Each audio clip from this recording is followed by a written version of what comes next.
গুমের সাথে জড়িতদের বিচারের দাবিতে সাতক্ষীরায় মানববন্ধন। সাতক্ষীরা থেকে আজহারুল ইসলাম সাদির পাঠানো ভিডিও চিত্রে ডেস্ক রিপোর্ট। কণ্ঠে আমি আয়েশা ইভা।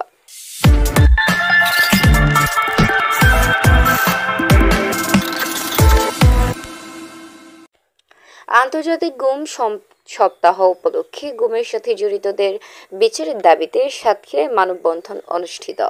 শনিবার 31 মে মানব অধিকার সংগঠন অধিকার সাতক্ষীরা শাখার আয়োজনে শহরের খুলনা রোড মোড় শহীদ আসিফ চত্বরে অধিকার সাতক্ষীরা জেলার হিউম্যান রাইটস ডিফেন্ডার ও সাতক্ষীরা নারী ও শিশু নির্যাতন দমন ট্রাইব্যুনালের পিপি অ্যাডভোকেট শেখ আলমগীর আশরাফ এর সভাপতিত্বে ও অধিকার সাতক্ষীরা সদস্য সাংবাদিক ফিরোজ হোসেনের সঞ্চালনায় মানববন্ধনে বক্তব্য রাখেন সাতক্ষীরা থেকে গুম এর শিকার ডাক্তার মোখলেসুর রহমানের পিতা মোহাম্মদ রাশেদ, গুম হওয়া যুবদল নেতা আবু সলিমের ভাই আলিপুর ইউনিয়ন বিএনপি নেতা রেজাউল ইসলাম, সাতক্ষীরা জর্জ কোর্টের আইনজীবী অ্যাডভোকেট আকবর আলী, অধিকার সাতক্ষীরা সদস্য মোহাম্মদ নজরুল ইসলাম ঢালি, শ্রমিক দল নেতা রেজাউল ইসলাম রেজা, সাংবাদিক শাহনাজ জাহান আলী মিঠু প্রমুখ।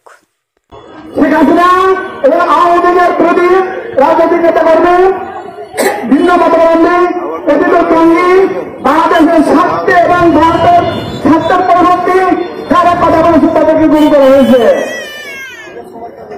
গুমা ব্যক্তিরা অনেকে এখনো ফিরে আসেনি, যারা একজন ফিরে এসেছে তাদের নামে আবার বিভিন্নভাবে মামলা মোকদ্দমা দিয়ে রাখা হয়েছে এবং অনেককেই বিচার বহির্ভূত হত্যাকাণ্ডের শিকার হতে হয়েছে। অধিকার এই যুব ব্যক্তিদের ফিরে পাওয়ার জন্য বিভিন্ন কর্মসূচি আন্দোলন সংগ্রাম করে আসছে, যার মানে অধিকারের সাথে সংশ্লিষ্ট মাননীয় কর্মীদের অনেক নির্যাতনের শিকার হতে হয়েছে। বর্তমানে এই অন্তর্বর্তী সরকারের কাছে অধিকার কিছু দাবি পেশ করছে।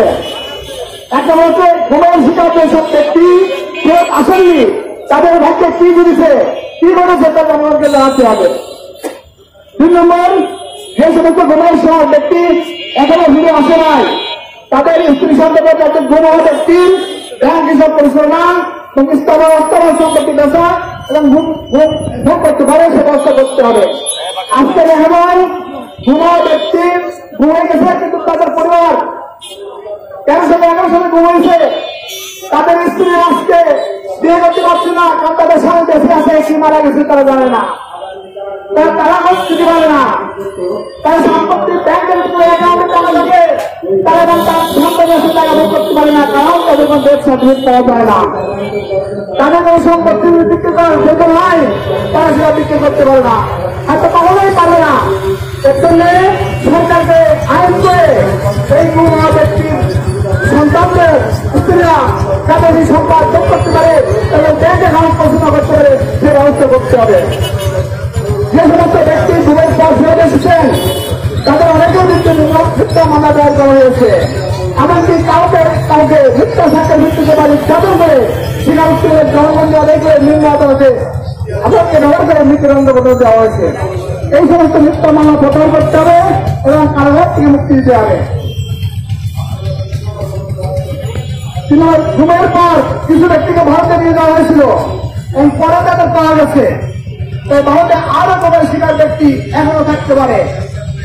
তাই এই সরকারকে ভারত সরকারের সাথে সঠিক পথে আলোচনা করে সেই দেশে বাংলাদেশের কোন গুম হওয়া ব্যক্তি আছে কিনা সেগুলো থাকে সেগুলো হিসাব করে তাদেরকে ফেরত করার ব্যবস্থা করতে হবে।